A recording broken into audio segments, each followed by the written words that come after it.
Assalomu alaykum va rahmatullohi va barakatuh. Aziz ko'ruvchilar, kanalimga xush keldinglar. Bu kanalimda Qoida Nuraniya kitobini o'qitishni asos qilaman. Qoida Nuraniya ya'ni Qur'ondan savod chiqarish xohlaydiganlarga bir yordamchi bo'lib qolsa deyman. Shu bugun darsimizni Qoida Nuraniya 1-darsni boshlaymiz. أعوذ بالله من الشيطان الرجيم بسم الله الرحمن الرحيم الدرس الأول حروف الهجاء المفردة Arab tili harflarini o'qiymiz bugungi birinchi darsda. Bizningki Uyg'ur tilidan Arab tili harflarining ba'zan harflari o'xshab ketadi. Uninki mahrajlarini asoslantirib yaxshi chiqara olamiz. Lekin ba'zan harflari bizning Uyg'ur tilida yo'q bo'lg'achqa, bu harflarningki mahrajlarini cho'qim yaxshi chiqarishimiz, o'rganishimizga to'g'ri keldi. Shunga bugungi darsda men faqat bizda yo'q bo'lgan harflarningki shuningki chiqarish o'rnini alayda ta'kidlayman. Alif alif alif ba ba ba ta ta ta sa sa sa bu sa harfini biz o'qigan vaqtimizda sa deb aniq ilishqa bo'lmaydi. Sa bo'lsa bu yerdagi ma'u saga sin o'xshash bo'lib qoldi. Shunga sa deb o'qigan vaqtimizda tilning uchini tishlab turib sa harfini yani sa deb chiqaramiz. Shu tilni tishlab o'qishga cho'qim diqqat qilishimiz kerak. Sa sa sa jim jim jim ha ha ha ha harfini o'qigan vaqtimizda bu ha harfi bizning yilimiz o'tir qismidan chiqadi. Bu huruful halqiya deb keyin o'rganamiz yangi darsimizda. Huruful halqiya ya'niki vasatul halq deb o'tir qismidan, bu galning o'tir qismidan chiqadi. Ha deymiz. Ha ha undan keyingisi xa xa xa bu xa harfi bo'lsa cho'ng harflarda hisoblanadi. Shunga buni a deb o'qish kerak ekan. Xa deb, xa deb o'qisak bo'lmaydi. Xa xa xa bu galning shu kekirtak qismidan to'dan chiqadi,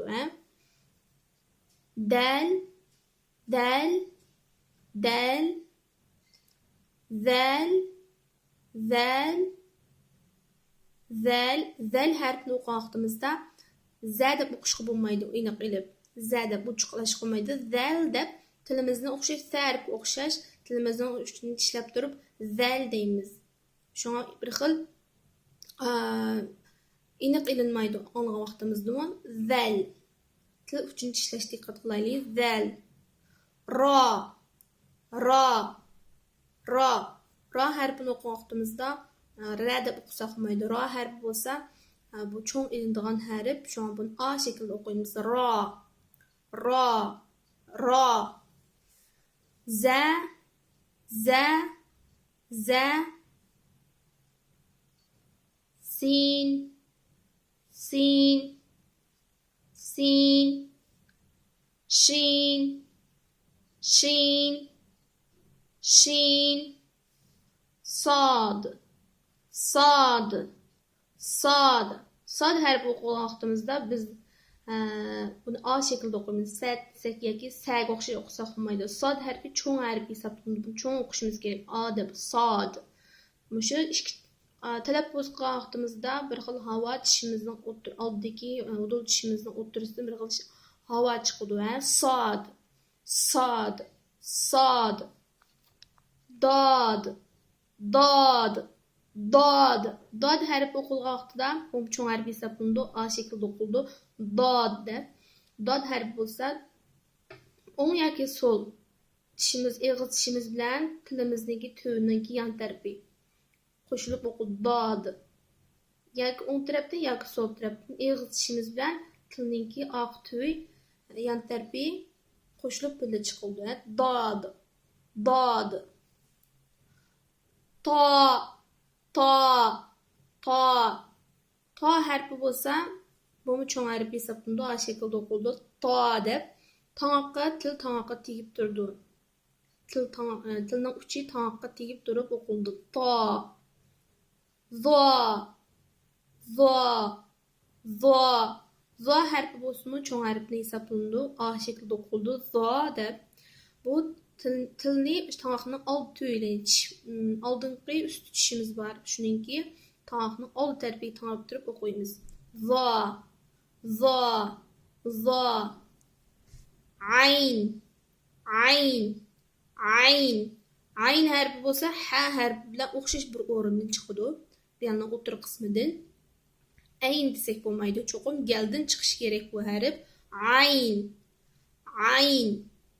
Ayn. G'oyn. G'oyn. G'oyn. G'oyn harfi bo'lsa g'o deb shu xa harfi chiqqan o'rindan chiqadi bu g'o galning tuyidan. Hikoyat qismidan g'oyn. G'oyn. Cho'ng harf hisoblanadi. Fa. Fa. Fa. Qaf. Qaf. Qaf. Kaf. Kaf. Kaf. Qaf harfi bo'lsa cho'ng harf hisoblanadi. A deb bilish kerak. Qaf desak bo'lmaydi. Qaf. Qaf. Qaf.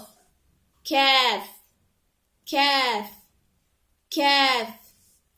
Lam. Lam. Lam. Mim. Mim. Mim. Nun. Nun. Nun. Wow. Wow. Wow. Ha. Ha. Ha. Hamza. Hamza. Hamza. Ya. Ya. Ya. Ya.